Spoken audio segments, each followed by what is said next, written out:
మన చేతికున్న 5 వేళ్ళు సమానంగా ఉండవు. అట్లని ఏదో ఒక వేలుని తీసేస్తామంటే మనం ఒప్పుకుంటామా? ఒప్పుకోం. ఎందుకంటే 5 వేళ్ళు సమానంగా లేకున్నా 5 వేళ్ళు మనకు కావాలి. దేని ప్రత్యేకత దాందే. సేమ్ మనుషులు కూడా అంతే.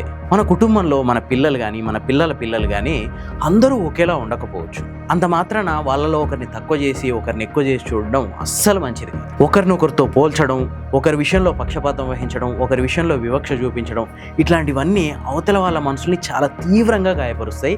ఆ గాయాల నుంచి ఒక కోపం, పగ, కసి ఇట్లాంటివన్నీ పుట్టుకొస్తాయి.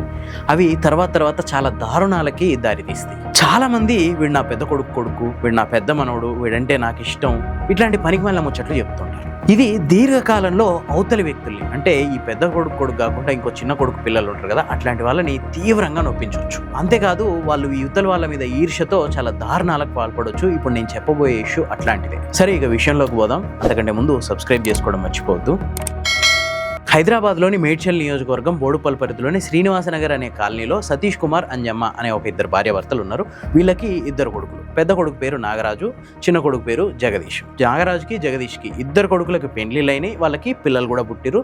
అంతేకాదు ఉమ్మడి కుటుంబం కింద అందరూ కలిసే ఉంటున్నారు. చాలా సంతోషమైన విషయం. ఎందుకంటే ఈ రోజుల్లో అసలు ఉమ్మడి కుటుంబాలనే లేవు, అన్ని న్యూక్లియర్ ఫ్యామిలీసే. సో వీళ్ళ కొడుకులు హ్యాపీగా వీళ్ళతో కలిసి ఉండడం నిజంగా చాలా సంతోషకరమైన విషయం. కానీ ఈ సతీష్ కుమార్కి ఒక పిచ్చి పట్టుకుంది. అదేంటంటే నా పెద్ద కొడుకు, వాడి కొడుకు, వీళ్ళే నాకు వారసులు. ఇది ఒక రకమైన పిచ్చి. వాళ్ళకే ఇంపార్టెన్స్ ఇస్తుండేటోడు. అంటే సతీష్ కుమార్ కొడుకు 4 ఏళ్ల కొడుకునేవాడు, అతని పేరు కార్తీక్. వీళ్ళకే ఇంపార్టెన్స్ ఇస్తుండేటోడు. వీళ్ళు పెద్ద కొడుకు, నా వంశాన్ని వీళ్ళే కొనసాగిస్తారు, వీళ్ళే నా వారసులు అని చెప్పి చాలా విపరీతంగా వాళ్ళ మీద ప్రేమ కురిపిస్తుండేటోడు. అదే టైంలో జగదీష్, అతనికి కూడా ఒక పిల్లోడు ఉన్నాడు.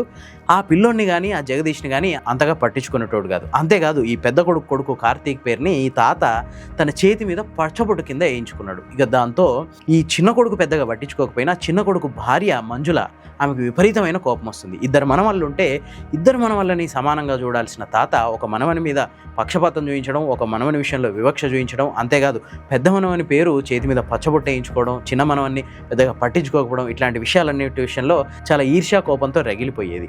ఆ పెద్ద కొడుకుని నెత్తిన పెట్టించుకోవడం ఈ చిన్న కోడలు సహించలేకపోయింది.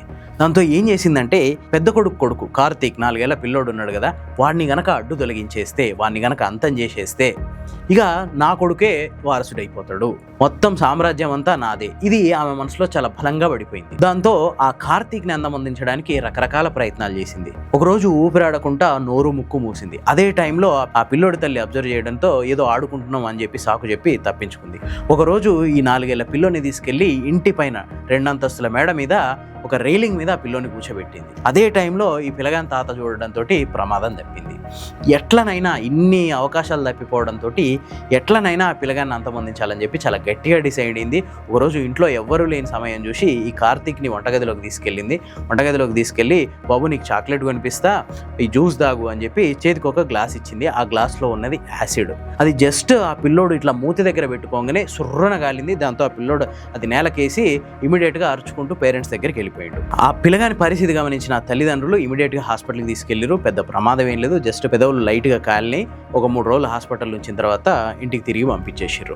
ఆ తర్వాత ఈ పిల్లగాడి తల్లి అంటే పెద్ద కోడలు సంధ్య ఈ చిన్న కోడలు మంజుల మీద పోలీసులకు కంప్లైంట్ ఇచ్చింది. ఆ కేసు నడుస్తుంది, అదంతా ఎంక్వైరీ నడుస్తుంది. ఇది పక్కన పెడితే అసలు ఎక్కడ ఈ సమస్యకి మూలం ఎక్కడుంది? తాతే కదా. తాత చూయించిన ఒక వివక్ష చిన్న కోడల్ని ఒక దారుణాన్ని కొడిగట్టేలా చేసింది. అంటే ఇక్కడ నేనేమి ఆమె చేసిన పనిని నేనేం సమర్థించట్లే. ఒక పిల్లోడిని హత్య చేయాలనుకోవడం ఎవరూ సమర్థించదగ్గ విషయం కాదు. కానీ దానికి మూలాన్ని కనిపెట్టి దానికి మందేయడం కూడా మన పనే కదా. దానికి మూలం ఎక్కడుంది అంటే ఈ తాత, ఈ ముసలాయన చూపించిన వివక్ష ఆ పిల్లగాని ప్రాణం మీదకి తీసుకొచ్చింది.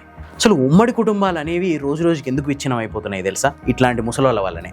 పెద్ద కొడుకు అంటే ఒకలా, చిన్న కొడుకు అంటే ఒకలా, తండ్రికి పెద్ద కొడుకు అంటే ఇష్టం, తల్లికి చిన్న కొడుకు అంటే ఇష్టం, ఇట్లా రకరకాల కారణాలు.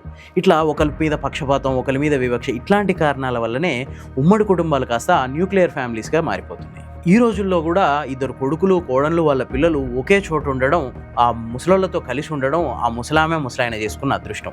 అట్లాంటి దాన్ని చేతులారా కాలదనుకున్న వ్యక్తే కదా ఈ సతీష్ కుమార్. అంతేకాదు పిల్లల రక్షణ విషయంలో తల్లిదండ్రులు ఎంత జాగ్రత్తగా ఉండాలనే విషయాన్ని కూడా ఈ ఇష్యూ సూచిస్తుంది మనకి. ఇట్లాంటి సమస్యలు ఉన్నప్పుడు పిల్లల రక్షణ విషయంలో తల్లిదండ్రులు ఇంకా జాగ్రత్తగా ఉండాలి. కనీసం వాళ్ళైనా అర్థం చేసుకొని అవతల వాళ్ళకి నచ్చజెప్పే ప్రయత్నం చేయడము, లేదంటే ఎవరికి వాళ్ళు దూరంగా వెళ్ళిపోవడము చేయాలి. అది మాత్రమే ఇట్లాంటి సమస్యలకు పరిష్కారం. అంతేకాకుండా ఈ ముసలోళ్ళ మనస్తత్వాలు కూడా మారాలి.